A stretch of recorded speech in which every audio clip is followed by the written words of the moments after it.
Hello and welcome to a oldie backwards Moonstone video with a difference. This is a playtest report. We won't normally film playtests, but I'm going to do this one, or we're going to do this one slightly differently. We're going to do it like a narrative game. So rather than filming every activation, we're going to film at the end of the turn and try and tell it a bit more like a story. So we're not going to give specifics because I don't want to spoil the specifics for the new characters anyway. I will introduce them in a moment. But we'll do the outcomes of their actions and give some hints, some spoilers of what they could be doing.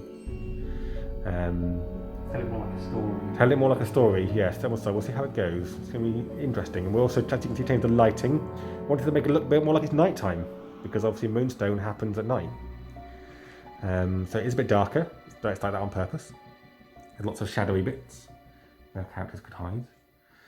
So let's introduce what we're playing as. I'm playing basically Dominion and Jack's playing Commonwealth. So here's mine. Mine is entirely playtest characters, they're all new. I've got one called Powder Monkey. I've got Swash, who's a pirate. The Duchess. Claudia Duval. Creep. And this one over here is Peggy, and she's over here. I wonder how she gets there. And Jack has... He's got two that aren't playtest ones. He's got Mr. Toodles and then he's got Old Colders. Sir Hogwash, Sir Guillemot Poppycock, and Tabby the Librarian. So here's where the Moonstones are. You can vaguely see where they are. Actually, you can see them all there. That's a pretty good Moonstone drop, and here's a whole board. It's a night time in this outpost with a windmill and a blacksmith's forge and a rather spooky looking tower. And I will be going first. So we'll come back to you at the end of turn one and tell you the story of turn one. So we're coming in at the end of the first round of encounters. It started with Peggy, Natty, Powder Monkey all digging up moonstones and shuffling around. The librarian at the back stole some energy from Old Colders. He wasn't really happy about it. And then she was angry with the two men in front of her. They smelt bad, I think. She poked them forwards a little bit each. And poked them so hard that it actually bruised them a little bit. Claudia crept forwards and tried to dig up the moonstone as best she could, but it was just the last little bit poking out of the ground. She couldn't quite dig it all the way up. Poppycock, who was angry at being poked down by the librarian, barked orders loudly at Hogwash and Colders, who both lurched forwards at his command. And then Swash advanced up, hurling expletives at Poppycock, who has an old grudge against.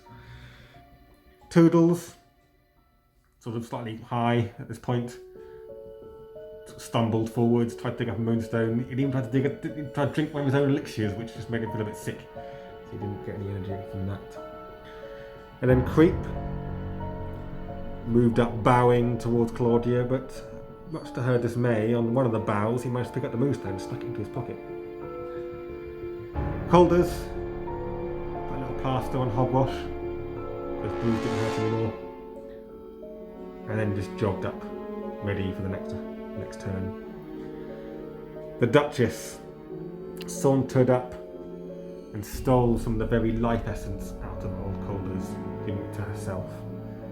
And last of all, Hogwash just trotted up on his swine and stood there glaring at the Dominions opposite him. This is where we are at the end of the first round of encounters. So here we are at the second round of encounters between some sneaky pirates, some rather disgruntled Dominion nobles, and the soldiery of the Commonwealth with some help from a sneaky thief and a very high fawn. It began with a very drunk monkey stumbling forwards and hurling a bomb, which hit both Hogwash, hit Hogwash, causing 3 damage, and severely hurting both Poppycock and Natty in the blast. They were not happy. Then Tabby moved up and with her normal scornful gaze took some of the very energy life essence from Natty and gave it to herself. And then forced Poppycock and Hogwash entered into some kind of caustic contract, which bruised both of them severely with her poking stick, but did grant them a certain protection from whatever damage came next. After the Duchess moved up, and stole again some of the very essence from Calder's. All of the essence. All of the essence from Calder's, giving it all to. No, she just did all of it yet. She stole some of it and gave it to Swash. She stole the life energy, not the energy. Next up was Hogwash, who behaved like an utter swine. An utter swine. Causing both Peggy and Swash's pistols to temporarily stop working. And he jogged up and covered the Moonstone. Next up, creeped forward and stole all the energy from Calder's. He felt very tired and lethargic afterwards, and it invigorated Claudia Duval thoroughly. After that, Toodles swung a sweet ballad, or maybe some drugs, and lifted the injuries from Hogwash. Next up, Claudia moved up. Feeling very energetic, she fired 3 pistol shots into Hogwash, causing severe injuries. Poppycock was thoroughly infuriated by the situation and moved up and bashed the monkeys very hard with a big hammer and hurt him very severely. Peggy was mightily annoyed by this, couldn't quite get to Poppycock, decided to try and stab Hogwash as best she could, but it actually came out worse. Hogwash, his training came back to him and he severely hurt Peggy in return. Natty, meanwhile, was slinking around over here and nicked another stone. She's definitely going to sneak off towards the end of this. She's not giving that stone to anyone. Then Swash came up. He was thoroughly annoyed by how much Peggy had been hurt. Still got a crush on her, apparently. And he frantically whipped his sword from one side to the other and poked vigorously at Hogwash, and finally managed to finish him off in spite of a surprising elixir of revival from Tabby. Still managed to finish him off, but did also take some significant injuries in return.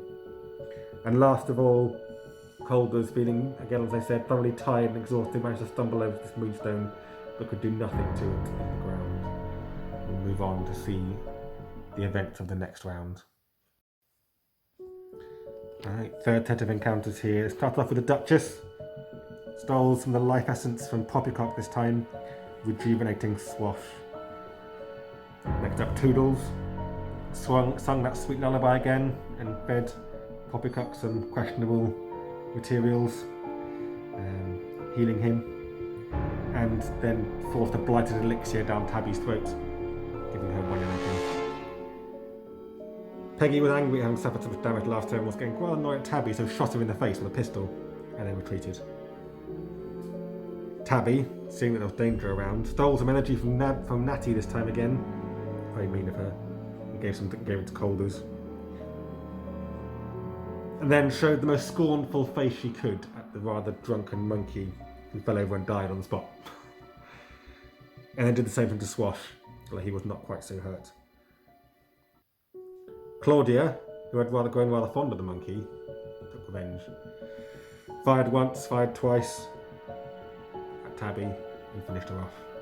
She fell with a scornful look on her face and a book in her hand. Calder's, sensing that Creep was creeping around again, trying to steal the very energy from him again, decided to quickly dig up the Moonstone before anything else happened. And Creep, sensing that opportunity had gone, moved up and instead stole the very life from Poppycock and rejuvenated Swash. Poppycock, sensing there was danger, lifted his heavy warhammer and swung it in a downward falling swing on Claudia, who expertly dodged and sliced him across his rather ample belly, hurting him seriously. And Swash, seeing his opportunity to get his revenge on his old nemesis, moved in and finished off the old fat noble. And here we are at the end of the third turn. In the last few actions before the sun comes up, the Dominion took the initiative. Claudia, seeing her opportunity to sneak away with some of the goodies, took the 2 Moonstones that were here and retreated. The Commonwealth that were left, tail between their legs, trudged back towards their homes, with a Moonstone apiece, while the Dominions, the shots from the pirates ringing out over their ears, and the cackle of the Duchess and Creep in their ears. It's a victory for the Dominions with 4 Moonstones to 3 for the Commonwealth. Victory